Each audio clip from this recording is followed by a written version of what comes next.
Good afternoon, John Donovan, I'm Marty Keller.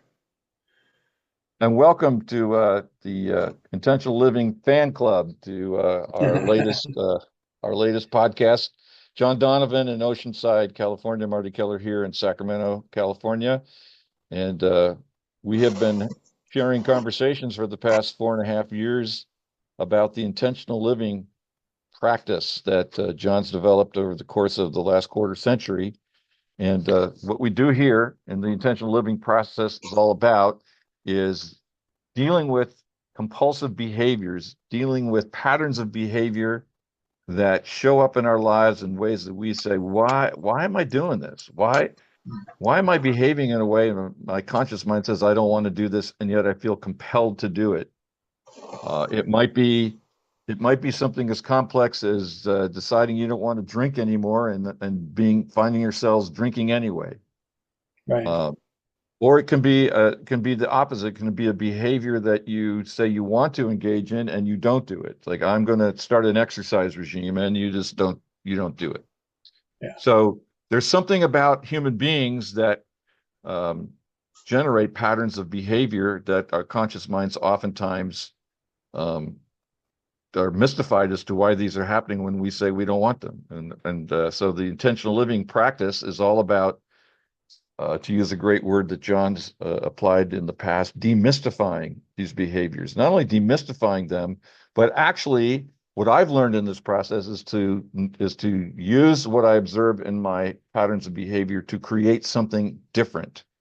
Yeah. So rather than fighting them, resisting them, because resistance is futile, and what we resist persists, I use them as an occasion to create something different without making them wrong, because I'm not wrong. And we're going to talk about that today in this particular podcast as to how these behaviors actually have a biochemical um, origin, that this Right. isn't just some kind of unembodied spiritual, psychological element floating around freestyle in our heads.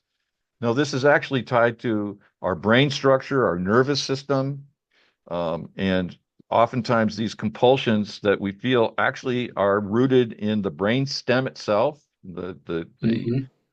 The oldest part of the human brain goes back to before mammals were invented, and then hooking up with the part of the brain we call the limbic system, which came in with mammals, and of course we have this neocortex, which is the unique human expression, where we sit and go, why is this happening? Yeah. Yeah. Yeah. Rational part of the brain. Yeah. So let's talk. Last week we talked about we walked through the accountability tree, which for the newcomer, that's the name of the actual practice that allows us to get into the feeling nature of our experience, and that's where we are able to create change. It starts by feeling into these behaviors that our conscious mind says we don't like, and staying focused on them as a resonance, as an emotional vibration. John, you often use the term feeling tone, and all those things we can't. I can't emphasize enough. We can't have emotion without the body. These emotions are actually vibratory experiences in our physical body. Yes. Yeah. And and the truth is that we're always having vibratory emotional energies going in our bodies. Right now, you and I are sitting here talking to each other, and if I put my mind on my body, I can feel energies in my body. They're not particularly acute right now. It's relatively peaceful and serene, but I can Hmm. feel them Yeah. because the body is this incredible tuning fork, emotional tuning fork that's designed to vibrate. And not only do individual organs vibrate on their own, not only do the blood vessels vibrate as blood flows through them, not only do the nerves vibrate as nervous signals are going through them, but the whole body takes them all and vibrates as a unit as well. Yes. Wow. So what does this information have to do with the recovery and the accountability tree from your For perspective? me, from my perspective, it brings clarity to behavior. Um, and like I said before, it demystifies why am I doing the thing I don't want to do? That mystery, that why question. Um, Last week we talked about how the accountability process, tree process, um, reframes subconscious information, and subconscious is where we hold the trauma or feeling tone of abuse or trauma. And one of the things we talked about after that is the biochemistry of all this. One of the things Adult Children of Alcoholics 12-step group talks about is and has as a, I want to say, a principle that we recreate our family of origin, childhood trauma, body chemistry. Now, in my childhood, I was in the being traumatized. I was in a defensive, reactive mode most of the time, and either something happened that I'm not understanding or getting blamed for, or anticipating something happening that I'm going to get blamed for or be punished for, and I never knew what it was. So as a young man, I was immersed in a reactive mode, which means my body experienced loads of adrenaline. And the purpose of adrenaline is to get me ready to either, I use the term hit it or leave it, which is fight or flee, or freeze, just go blank, or go into my I'm sorry mode. I'm sorry I said what I said. I'll never do that again. Please mode. All of these reactive states have a chemistry related to it. In the Secret, that movie documentary, The Secret, one of the guys in there, I forget his name, said thoughts create things. And the thing that it first creates inside a human being is the biochemistry of action, either reaction or response. And I use those two terms. Reactive is sudden, usually intense, um, has a frenetic feeling to it. And it Response and it is and just if I could, um it also seems automatic. automatic. I Yes, mean, there's no thought involved in it at all. right. In That fact, reactive energy. yeah, the brain kind of catches up with the action and goes, "What the Yeah, heck was that? after, yeah, right, What? Why did I do that? What's okay? What's wrong?" We go into the blame and judgment. right. One of the things I tell people in the group is that we're emotional beings, and the way I describe emotional being is human being, planet Earth, carbon-based life form, biochemically electromagnetic beings. In other words, for us to act or move, some energy has to be accessed and used.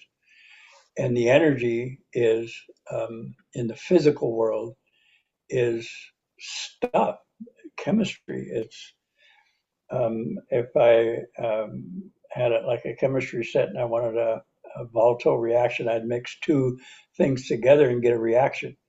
If I wanted a solution, I'd mix two things together that could be with each other without the reaction. That's all biochemical chemistry, and we have it in our bodies. I have an article by a woman that I got when I went to a workshop, And she talks about trait 8, laundry list trait 8, which is addicted to excitement. Well, the element of excitement, for the most part, is some type of adrenaline or high alert play, like bungee jumping, jumping off a perfectly good bridge, not knowing whether you're going to hit the bottom or not. That's intense, and it creates adrenaline.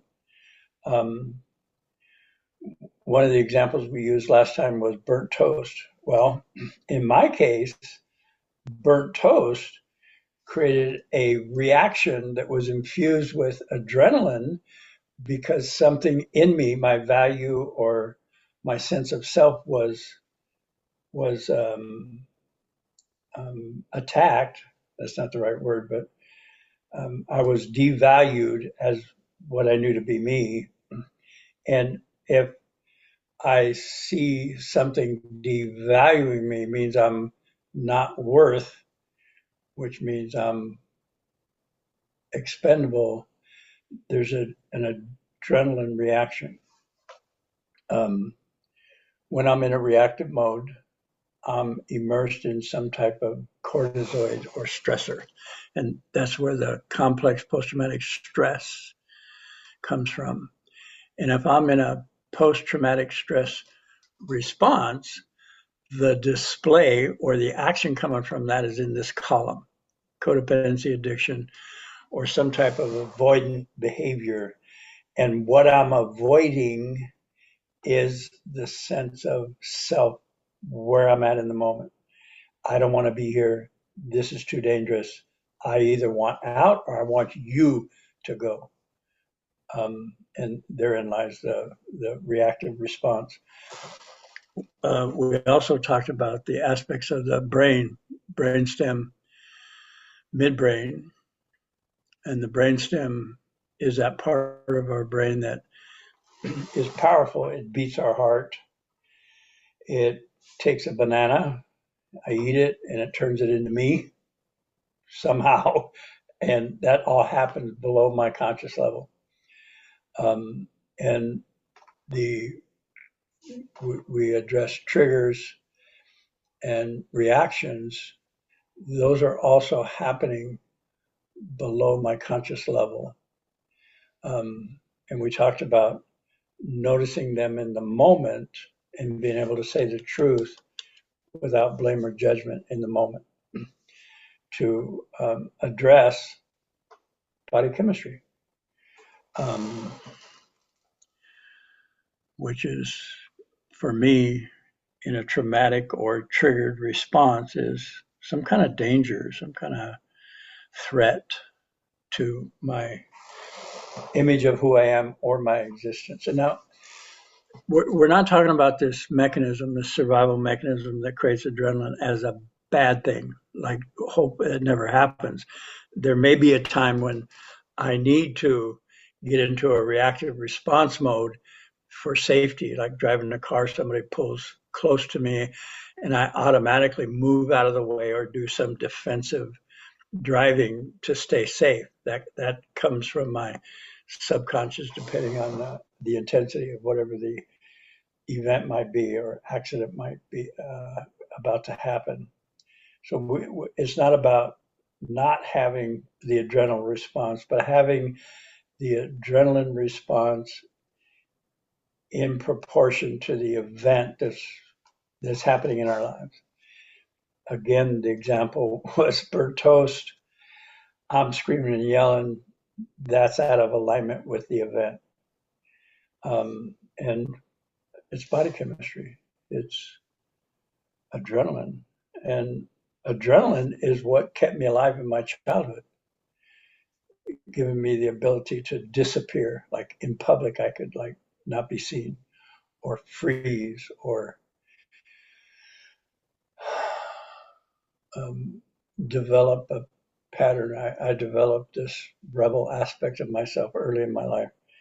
Somebody told me something to do, and even if it was healthy, I didn't want to do it.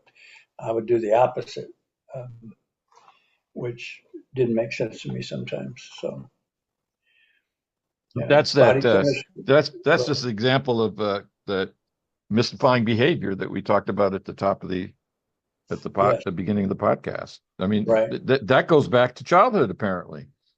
Yes, and it's with this information, it's not a mystery. It's clear that I'm in a reactive response based on old, unhealed trauma that I perceive to be in that state right now in the moment. I'm a victim. I'm helpless. I have no recourse. I don't move to proaction or solving the problem or getting resolution for whatever the argument or angst or situation I find myself.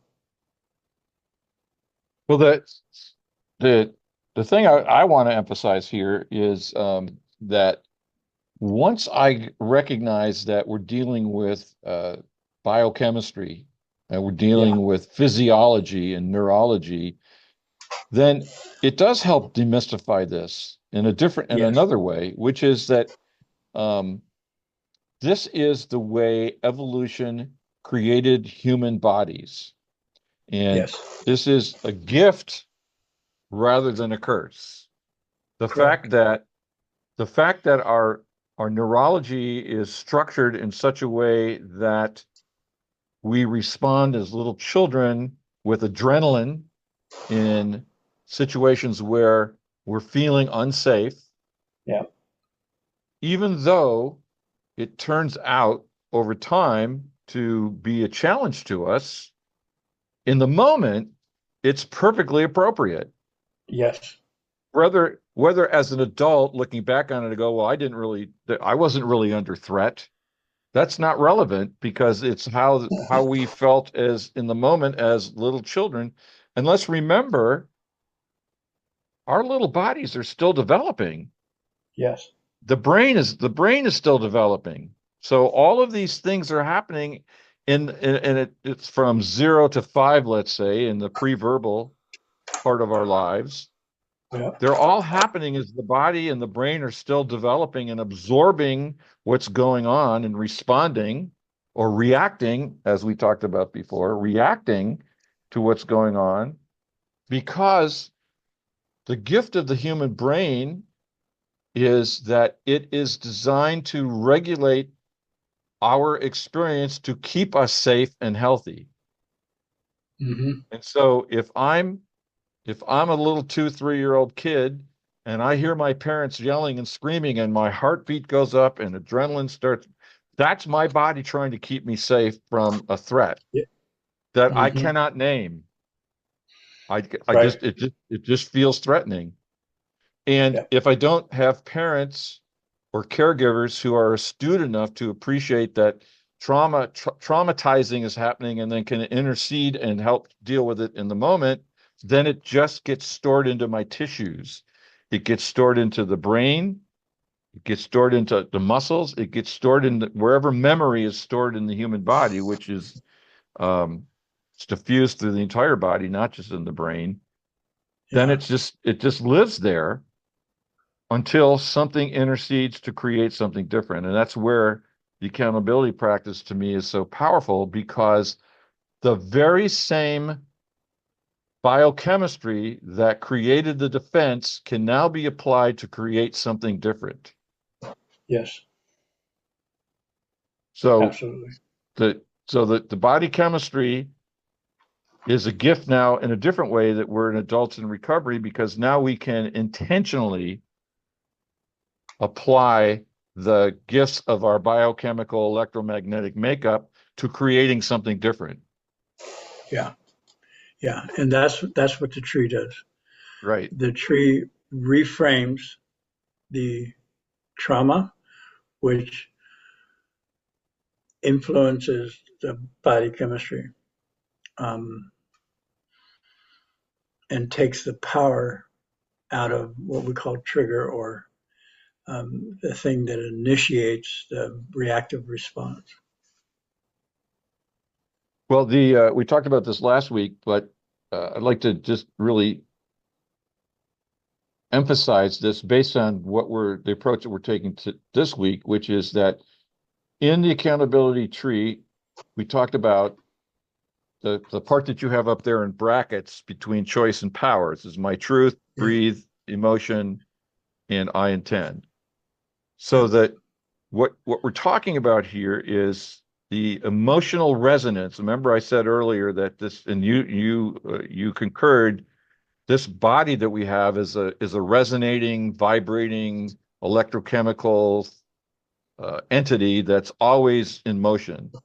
Yeah. And so when I allow myself to feel a truth that I've been avoiding, shame, for example, I'm going to have a certain vibration inside me, and then I can say, okay, what do I want to feel? Oh, I want to feel peace. I want to feel joy. I can actually generate an intention to call forth the vibration that shows up as peace and joy. And that first vibration became a tool now for creating a different one because Yes. I didn't fight it. I didn't push it away. I didn't try to change it. I just allowed it to be present with me. Right. And so now we could say, perhaps, John, I'm one with the resonation or the resonance.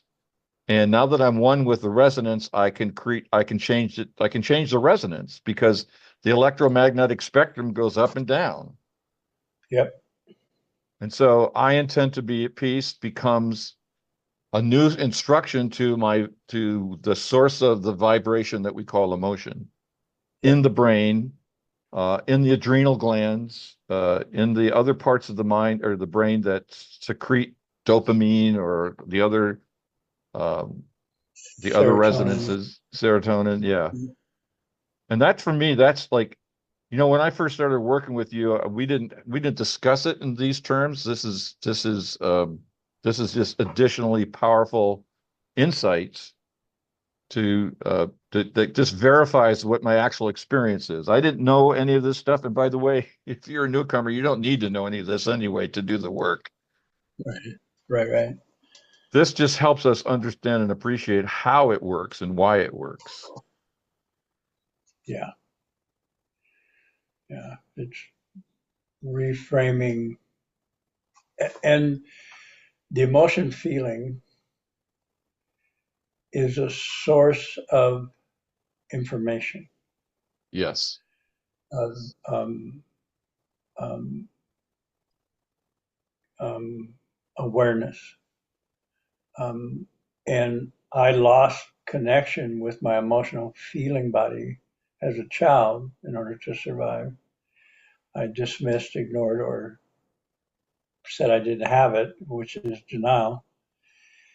Even though I estranged myself from it, it was still happening.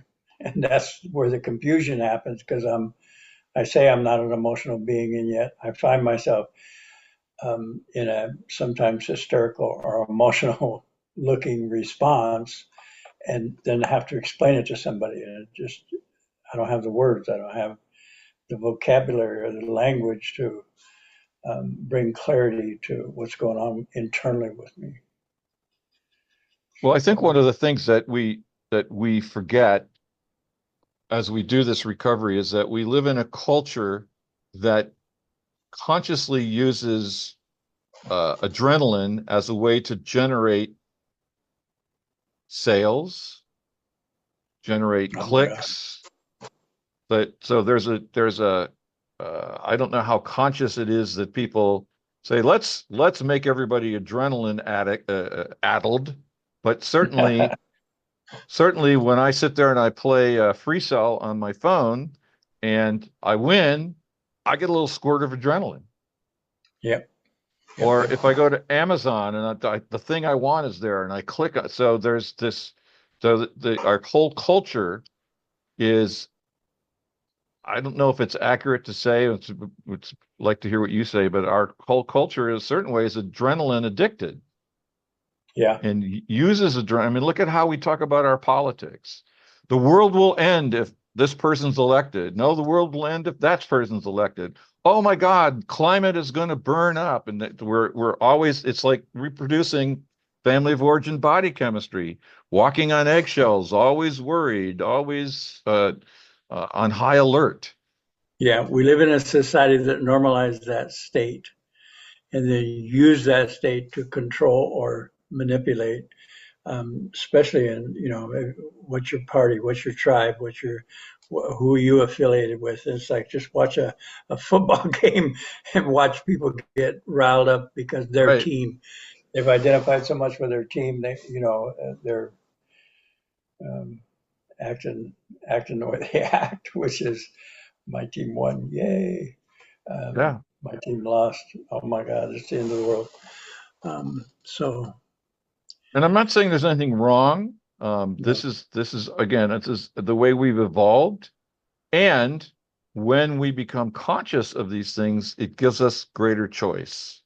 yeah, That's to me, that's the whole genius of the accountability practice, is it's designed to help me see what the truth is of my current experience so that when I when I can see my current experience, then I'm not my experience. I'm the person seeing my experience.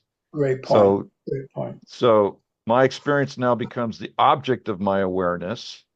It's not the subject of my awareness. Until I saw it, it could be the subject. I am screwed. Yep. Now it's like, oh, I see myself thinking I'm screwed. That's a whole Right. different.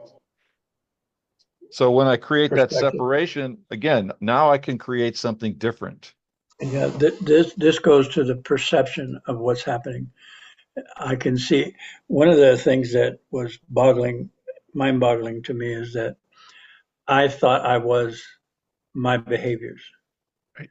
that I Exactly. was condemned. Okay. I am, what I realize now is I am not my behaviors, although my behaviors have consequences that I get to enjoy no matter what side of the spectrum you're on. Um, and in that realization of the consequences, I pause. This doesn't feel good. I want something else. And it enables me to look deeply into my motivations, my hidden motivations for the actions I take, which I've found always, no matter what the action, whether it's mean to the point of cruelty or screaming and yelling about burnt toast, it's always in alignment with the subconscious pool of information that's motivating either the reaction response or um, the response proaction. Exactly. And now we can use that to create something different. Yes.